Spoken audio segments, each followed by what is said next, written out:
ये रिपोर्ट आपने देखी, ग्राउंड रिपोर्ट। जहांगीरपुरी में अब यात्रा निकलेगी। हनुमान जन्मोत्सव पर यात्रा निकाले जाने की तैयारी है। पुलिस ने शर्तों के साथ इस यात्रा को परमिशन भी दी है।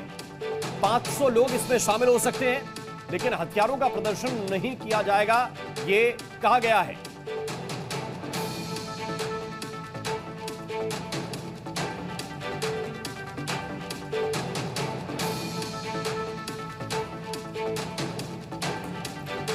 और जहांगीरपुरी में पुलिस अब फ्लैग मार्च भी कर रही है। इस वक्त की एक और बड़ी खबर आपको बता रहे हैं। शोभा यात्रा को देखते हुए फ्लैग मार्च किया जा रहा है। ज्यादा जानकारी के साथ राजू राज इस वक्त हमारे साथ जुड़े हुए हैं। राजू, पुलिस फ्लैग मार्च कर रही है, दूसरी तरफ आयोजक ये कह रहे हैं कि यात्रा वही है जो अधूरी है, उसको करना पूरी है। इसका क्या मैसेज है?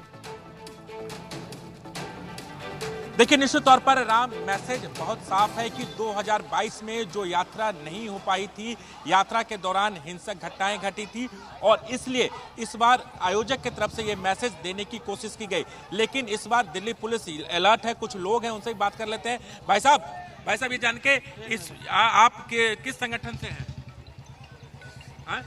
अभी ये समाज के हिसाब से अच्छा, निकल रही है। यात्रा कितने बजे निकलेगी? अभी देखते हैं प्रशासन कितने निकलने देगा। अच्छा, ये कहा गया है कि 200 मीटर तक की यात्रा निकलेगी।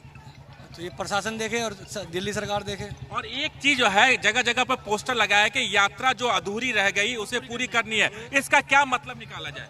इसका मतलब ये है कि हमारे को हर बार परमिशन जो परमिशन होती है वो पूरी नहीं करने देते यात्रा के लिए। आप बताइए कि जो यात्रा अधूरी रह गई उसे पूरी करने, इसका मतलब क्या निकाला जाए? क्योंकि पुलिस ने महज सिर्फ 200 मीटर यात्रा निकालने की बात। जय श्री राम, जय गौ माता की। जो यात्रा अधूरी उसकी पूरी करना, पता क्या बात क्या है? बात ये कोई क्या बताऊं, दुख की विषय है। मुझे आज लग रहा है जैसे मैं एक पाकिस्तान में खड़ा हूँ। ऐसा क्यों लग रहा है? क्योंकि देखिए, सुरक्षा व्यवस्था तो पुलिस जितने सुरक्षा हमारे को इसको रोकने के लिए लगा गया है, उतना ही सुरक्षा अगर रैली के साथ चलते तो आराम से रैली निकल सकता था। बाकी ठीक है, जो भी है। बाकी हमें आश्वासन भी दिया गया है, जो देखते आगे जो भी होगा। हम कितने बजे आपकी शोभा यात्रा निकलेगी? जो परमिशन 2 बजे से 4 बजे तक दिया गया और दूसरा परमिशन दिया गया है वो 10 बजे से 12 बजे तक का दिया गया था। ये अब थोड़ी देर में हम आपस में बैठ के जो भी है अभी तय नहीं की गई है, अभी तय नहीं हुआ है। अभी तो कुछ रह गए, साथी रह गए, वो अभी तक आए नहीं है। अभी मीटिंग होके आई है डीसीपी साहब से। पुलिस ने क्या आश्वासन दिया है? पुलिस ने रूट बिल्कुल हमें एक सीमित दायरे में बांध दिया है। कितना रूट, क्या रूट बताया गया? आप लोग क्या रूट चाहते थे?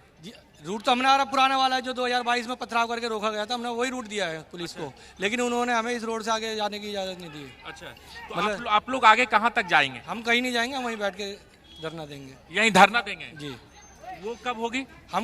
हम बिल्कुल इसे ब्लैक डे के तौर पे बनाएंगे। काला ब्लैक डे का मतलब मैं नहीं समझा। आज हनुमान जन्मोत्सव बनाएंगे, भगवा के बजाय काली हनुमान जयंती बनाएंगे। क्योंकि पुलिस प्रशासन 3-4 साल से हमें आश्वासन दे के रख रहा है कि अगली बार निकालेंगे, लेकिन हमें निकलने की इजाजत नहीं दी जा रही है। अच्छा, तो फिर अब आप लोग बांध दिया जा रहा है। तो यात्रा पूरी कैसे होगी? ये तो शासन प्रशासन दोनों बताएंगे। अच्छा, हम तो हिंदू समाज, हम तो अपना धार्मिक उत्सव मनाने के लिए निकले हैं। अब ये शासन प्रशासन जाने की कैसे करवाएंगे हमारा धार्मिक उत्सव। अच्छा, तो आप ये बताइए कि आप लोग की तरफ से क्या इंतजाम किए गए थे? कितने लोगों का परमिशन दिया गया था और किस तरीके से यात्रा निकली? भाई साहब, हम तो सारा लिखित में दे रखे थे। अपना तो जगह जगह जहाँ जहाँ रूट बना रखे थे वहाँ कोई किसी ने पानी की व्यवस्था कर रखा था, किसी ने फ्रूटी की व्यवस्था कर रखा था, किसी ने भंडारा कर रखा था, डीजे का साउंड था। अभी आप देख रहे हो यहाँ कम से कम कितने अच्छा संख्या होता। आज लोग बाहर से आए नहीं है, उन्हें पता ही है जो इसका, और जो लोग आए हैं वो निराश है इस टाइम। अब यात्रा का प्रारूप स्वरूप क्या होगा? क्योंकि यात्रा तो निकलनी है ही है। अभी यात्रा की अभी भाई साहब जी बताएंगे। ऐसा आपको शायद कुछ, क्योंकि वीटीवी में ये भी दिखा दे रहा है जो जहांगीरपुरी में शोभा यात्रा को एकदम परमिशन दिया गया। ठीक है ना? दो यात्रा का परमिशन दिया गया है। कैसा परमिशन मतलब जहाँ कितने एरिया के अंदर हमने जो रोड दिया, कहाँ 200 मीटर का परमिशन दिया गया? अभी हम बात करके आ रहे हैं। हमारी यात्रा पे एक स्लोगन लिखा हुआ है, यात्रा जो अधूरी है करनी उसको पूरी है। तो उस स्लोगन का मतलब क्या है? हमारी यात्रा रोकी गई थी कुशल 2000। तो लोगों को इस वक्त आप सुन रहे हैं, राजू राज जो बातचीत कर रहे हैं, लोग ये कह रहे हैं कि हमें परमिशन तो दी गई लेकिन बहुत सीमित परमिशन दी गई है। उधर हनुमान जन्मोत्सव पर साजिद रशीदी का बयान आया और उन्होंने कहा है कि यात्रा में तलवार और डीजे का भला क्या काम। साजिद रशीदी ने कहा कि हमारे जुलूसों में तो शांति होती है। हिंदुओं में तलवारें लहराने का चलन है, ऐसी यात्राओं पर प्रतिबंध लगना चाहिए। वो अपना हुनर जरूर दिखाते हैं, लेकिन ये हिंसा इसलिए होती है, धार्मिक यात्राओं में कट्टों का, तलवारों का, डीजे का क्या काम है। आप मुहर्रम के जुलूस देखते होंगे हमारे, बिल्कुल शांति के साथ, वो अपना हुनर ज़रूर दिखाते हैं, लेकिन डीजे वीजे ये इस तरह की चीज़ें नहीं होती, उनको फहराया नहीं जाता।